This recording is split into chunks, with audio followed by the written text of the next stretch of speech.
என் பேர் விஜயா. நாங்கள் ஆலயம்மன் கோயிலில் கடை வச்சிட்ருக்கோம். ஆனால் நாங்கள் உங்கள் சாமியை நல்லாவே கும்பிடுவோம். ஆனால் நீங்கள் எங்கள் சாமியை கும்பிடுறது பாவம், இதெல்லாம் ஏன் சொல்கிறீங்க?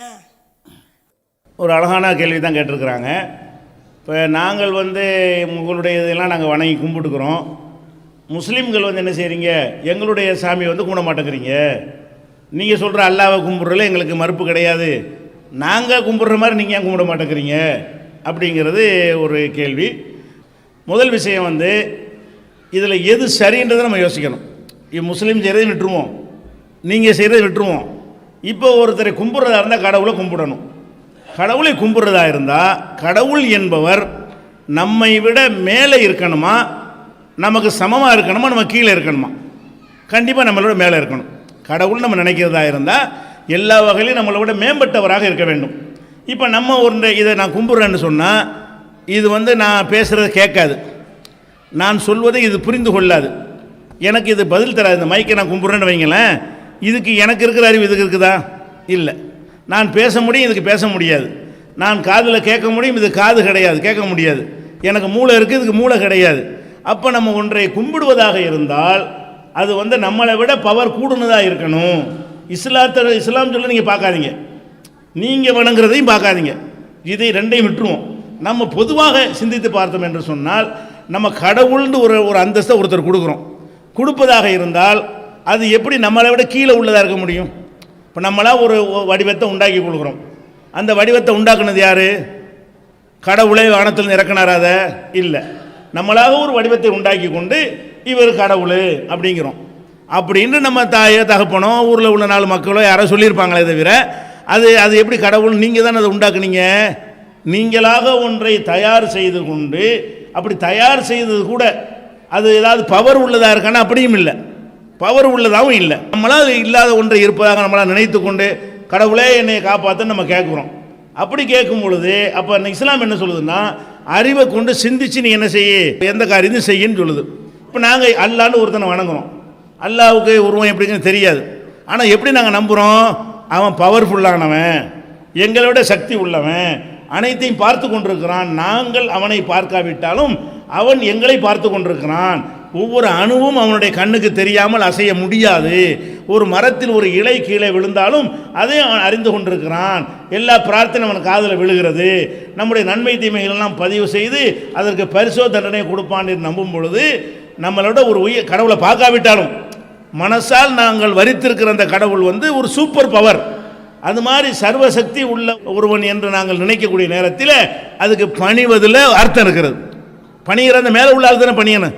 நான் சாதாரணமாக கேட்குறேன், நீங்கள் ஒரு ஊரில் ஒரு பெரிய பிரமுகராக இருக்கிறீங்க, ஒரு தெருவில் ஒரு சமுதாயத்தில் ஒரு பஞ்சாயத்து போர்டில் தலைவராக இருக்குன்னு வைங்களேன், நீங்கள் உங்களோட கீழே உள்ள ஆளை போய் கும்பிடுவீங்களா?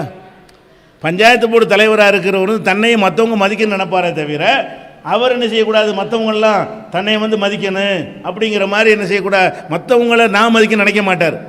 அப்போ ஒரு மனிதன் என்ன செய்கிறான்னு கேட்டால் அவனை விட மேலே உள்ள மனிதனை தான் மதிக்கிறான், கீழே உள்ளவனை மதிக்க மாட்டேங்கிறான். கீழே உள்ளவனை போய் நான் போய் காலில் விழுந்து கும்பிட்றேன்னு சொல்ல முடியுமா? இப்போ முதல்வராக ஜெயலலிதா கருணாநிதி போன்றவர்கள்லாம் இருந்தாங்க. இப்படி ஜெயலலிதா இருக்கிறாங்க, நேற்று கருணாநிதி இருந்தார். அவங்க காலில் பல பேர் விழுவுறாங்க. அப்போ அவங்க நம்ம காலில் விழுவாங்களா? உங்கள் காலில் அவங்க விழுவச்சுன்னா ஏற்றுக்குருவாங்களா? அவங்க நான் யார் நீ யாருன்னு கேட்பாங்க. அப்போ மனிதர்கள்லேயே இப்படி ஒரு சின்ன வித்தியாசம். ஆனால் நமக்கு மனிதன், அவங்களுக்கு இருக்கிற அறிவு, அவங்களுக்கு இருக்க எல்லாமே நமக்கு இருக்கிறது. அப்படி இருந்தாலும் கூட அந்த பவர் என்கிற ஒரு விஷயத்தில் அவங்க உயர்ந்திருக்கிற காரணத்தினால், அதிகாரம் என்கிற வகையில் அவங்க உயர்ந்திருக்கிற காரணத்தினால் அவங்க நம்ம காலில் விட மாட்டார்கள். விழணும் என்று நாமளும் எதிர்பார்க்க மாட்டோம். அப்படின்னு சொல்லும் பொழுது அப்போ நம்ம கடவுள்னு சொல்கிறோம். கடவுள்னா யார்?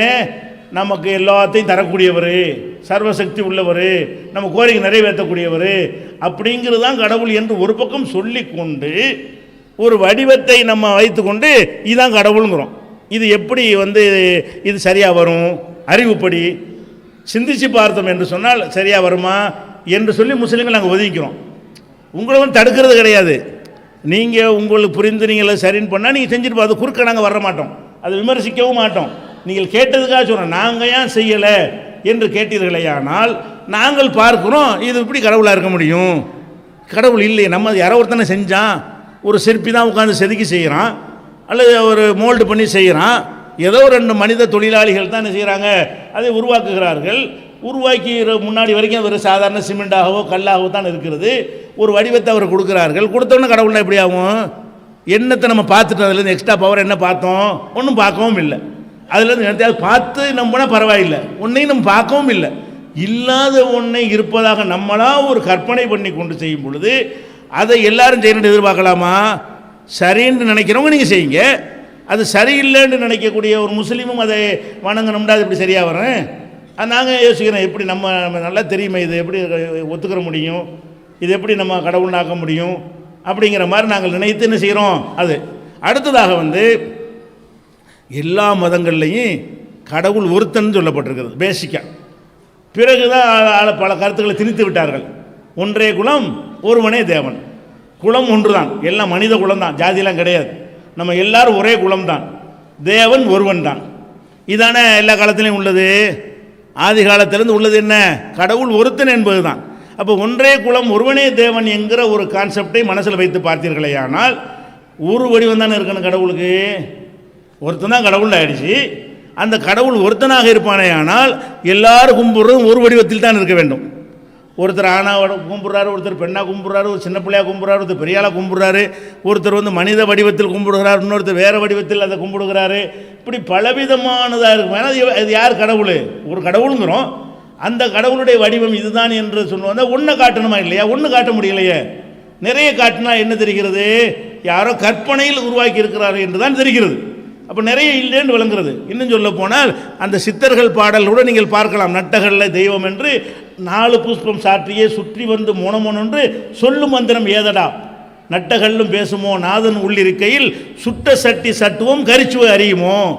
என்ன செய்கிறாரு? நீனா ஒரு கல்லை நட்டிக்கிட்டு நட்டகல்லை தெய்வம் நீனே சொல்லி கொண்டு, அப்போ நான் 4 புஷ்பத்தை அதில் போட்டுக்கொண்டு நீ வணங்குறியப்பா, நட்டகல் பேசுமா? நான் அந்த நீனா நட்டிக்கிட்டு ஒரு கல் எப்படி பேசும் என்று சொல்லி முஸ்லீம் பாடிக்கல. இதை இந்து மதத்தில் கரை கண்டவர்கள் கருதப்படக்கூடிய சித்தர்கள் பாடல்கள் இது இருக்கிறது. அப்போ சித்தர்கள்லாம் என்ன கருதுறாங்கன்னு கேட்டால், நம்மளா வணங்குற ஒரு கல் இப்படி கடவுளாக முடியும்? நம்ம தானே உண்டாக்கி கொண்டோம். நாம் படைத்ததை வணங்குவதா, நம்மை படைத்தானே அவனை வணங்கும்? அதான் கொஸ்டின். இப்போ நம்மை எவன் படைத்ததாக நினைக்கிறோமோ அவனை வணங்க வேண்டும். நாம் எதை உருவாக்கி கொண்டோமோ அது நம்முடைய வணக்கத்திற்கு உரியதாக ஆகாது, தேவைக்கு உரியதாகலாம். இந்த மைக்கை படைச்சு கொண்டோமா, பேசுவதற்கு தேவை, பேசி முடிவு தூக்கி போட்டு போயிட வேண்டியதான். கும்பிட முடியுமா? இதை போய் முடியாது. அப்போ நமக்கு படைத்த பொருள்களை பயன்படுத்தி கொள்ளலாமே தவிர அதுக்கு எப்படி கடவுள் தன்மை கொடுக்கறது என்று இஸ்லாம் எங்களுக்கு சொன்னதுனால அறிவோடு சிந்திச்சு கடவுளை ஏற்றுக்கிறங்க. சும்மா எல்லாத்தையும் கடவுள்னு சொல்லிவிடாதீங்க. கடவுள் கொள்கை என்பது ஒரு ஒரு பகுத்தறிவுக்கு ஏற்றதாக இருக்க வேண்டும். கடவுள் தானே பகுத்தறிவு கொடுத்துருக்கிறாரு. பகுத்தறிவு என்று நம்ம கொடுத்ததே யார்? கடவுள் தானே. அந்த அறிவுக்கு ஏற்றவாறு விஷயத்தை நம்ம நம்பினா தான் அந்த கடவுளுக்கு கொடுக்குற கண்ணியமே. அவர் கொடுத்த பகுத்தறிவை கீழே மிதிச்சு போட்டு நான் இஷ்டத்துக்கு செய்வேன் என்று சொன்னால் அப்போ கடவுளை மதிக்கிறதா ஆகாது அப்படிங்கிறதெல்லாம் இருக்குது. அதே மாதிரி சில ஊர்களில் கோயில்கள்லாம் நம்ம பார்த்துருக்குறோம். ஒப்பிலியப்பன் கோவில்லாம் ஒரு கோவில் இருக்குது கும்பகோணத்து பக்கத்தில். ஒப்பிலியப்பன் என்ன? ஒப்பில்லாத அப்பன், அவனுக்கு நிகர் யாரும் இல்லை அப்படின்னு என்ன அர்த்தம்? ஒரே கடவுள் தான், அவனுக்கு ஒப்பு இல்லை, அவனுக்கு ஈக்குவலாக யாரும் இல்லைன்னா அது ஏன் பல வடிவங்களில் ஆகுது?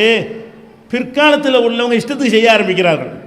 இது கடவுள்கிட்டேருந்து வந்த கோட்பாடாக இல்லாமல் மனிதர்கள் நினைத்து கொண்டவாறெல்லாம் ஒரு உருவத்தை என்ன செய்கிறாங்க, அவங்களுக்கு உருவாக்கி கொள்கிறார்கள். அந்த மாதிரி விஷயத்தை எல்லாம் கடவுளாக்கணுமே ஆனால் நம்ம பிரிஞ்சிருவோம். என் கடவுள் இது, உன் கடவுள், என் குலசாமி உன் குலசாமி, என் தெருவுக்கு ஒரு சாமி வீட்டுக்கு ஒரு சாமி அப்படின்னு ஆக்கிட்டு போனோமே ஆனால் மனிதன் பிரிஞ்சிடறான். கடவுளை நிறைய பிரித்தோம் என்று சொன்னால் மனிதன் பிரிந்து விடுகிறான். அப்போ மனித ஒற்றுமை வருவதாக இருந்தால் நீங்கள் அல்லான்னு சொல்ல தேவையில்லை. நீங்கள் ஒரு நம்மளுக்கு மேலே உள்ளவனை வணங்க வேண்டுமா, நம்மளால் உருவாக்கப்பட்டதை வணங்க வேண்டுமா என்று நீங்கள் சிந்தியுங்கள். இதைத்தான் நபிகள் நாயகம் அவர்கள் மக்களுக்கு போதித்தார்கள். அவங்க நபிகள் நாயகம் காலத்தில் என்ன செய்வாங்கன்னு கேட்டால், பிரயாணத்தில் போவாங்க, 3 கல் வச்சு என்ன செய்வாங்க, அடுப்பு கூட்டி சமைக்குவாங்க. அடுப்புக்கு 3 கல் வைப்பாங்கல்ல, சமைச்சு முடித்த உடனே அதில் ஒரு கல்லை தூக்கி வச்சு கும்பிடுவாங்க. எந்த கல்லை அடுப்பில் வச்சுக்கிட்டு அடுப்பாக பயன்படுத்தினார்களோ அந்த கல் சமைச்சு முடித்தோன்னு என்ன ஆயிரும், அடுத்த செகண்ட் தெய்வம் ஆயிரும். இதெல்லாம் நபிகள் நாயகம் காலத்து இதெல்லாம் பார்த்துட்டு தான் நினைஞ்சாங்க. நீங்கள் உருவாக்கி கொண்டதை ஏன் இப்போ வணங்குறீங்க, நீங்கள் தானே படைச்சிங்க அதை.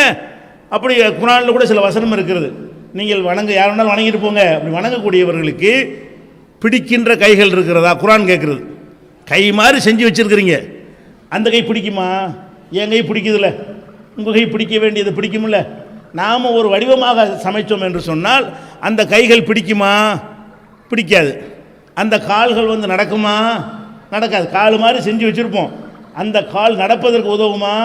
குர்ஆனில் அப்படி வசனமே இருக்குது.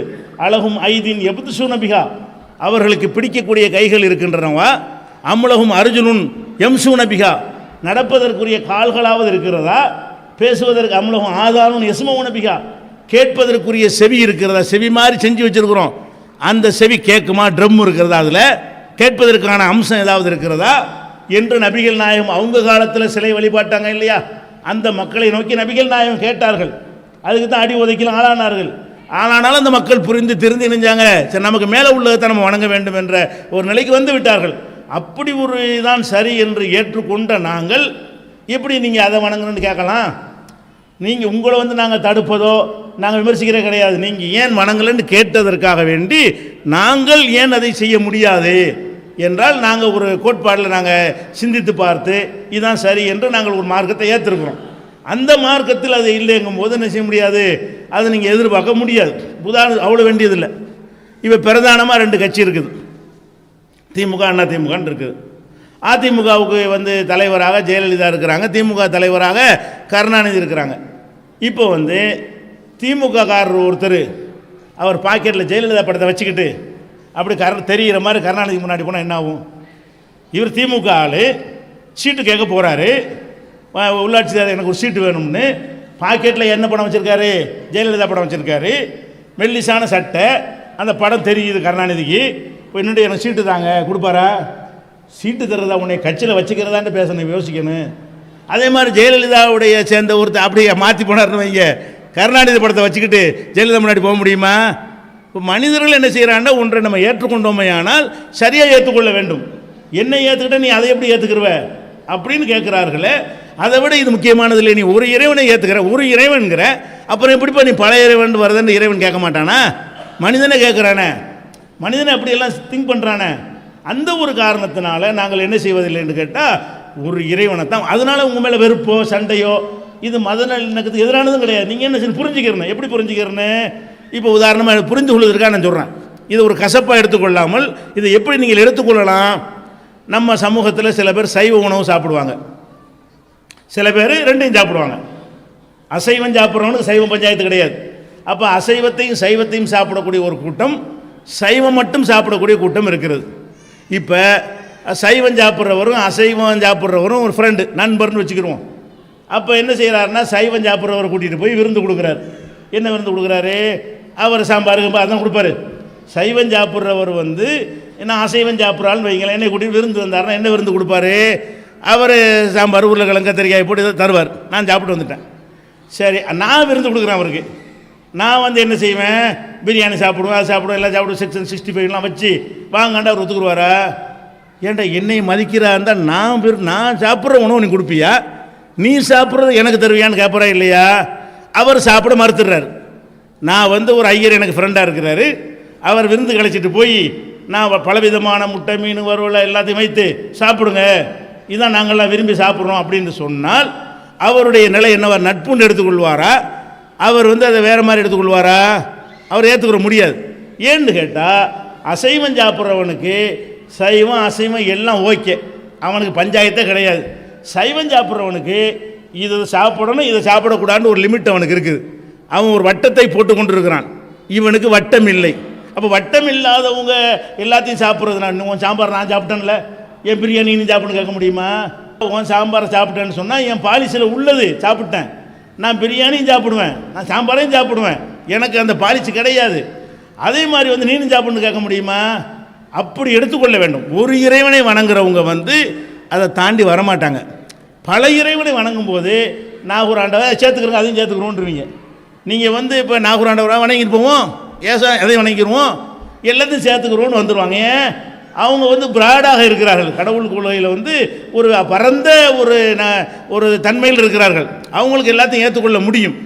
நாங்கள் இந்த கடவுள் நம்பிக்கையில் சைவ மாதிரி இருக்கிறோம். முஸ்லீம்களை பொறுத்த வரைக்கும் கடவுள் நம்பிக்கையில் எப்படி இருக்கோம்னு கேட்டால் இதுதான், இது இல்லை. அப்படின்னு இருக்கும் பொழுது அதை வந்து நாங்கள் செய்கிற மாதிரி செய்யணும்னு சொல்லுவது வந்து சைவ உணவுக்காரனுக்கு பிரியாணி திங்க வற்புறுத்துகிற மாதிரி உள்ளது அப்படின்னு விளங்கி முஸ்லீம்கள் அவங்க ஒரு நம்பிக்கையில் இருக்கிறாங்க, அவங்க நம்பிக்கை நம்ம மதிக்கணும், நம்ம நம்பிக்கை நம்ம இருந்துக்கிடுவோம் அப்படின்னு எடுத்துக்கொண்டோமே. ஆனால் நமக்கு அந்த கசப்பாக வருது, முஸ்லீம் இப்படி தான் இருப்பாங்கன்னு முடிஞ்சு வச்சுக்காத. அடுத்து என்னென்னு கேட்டால்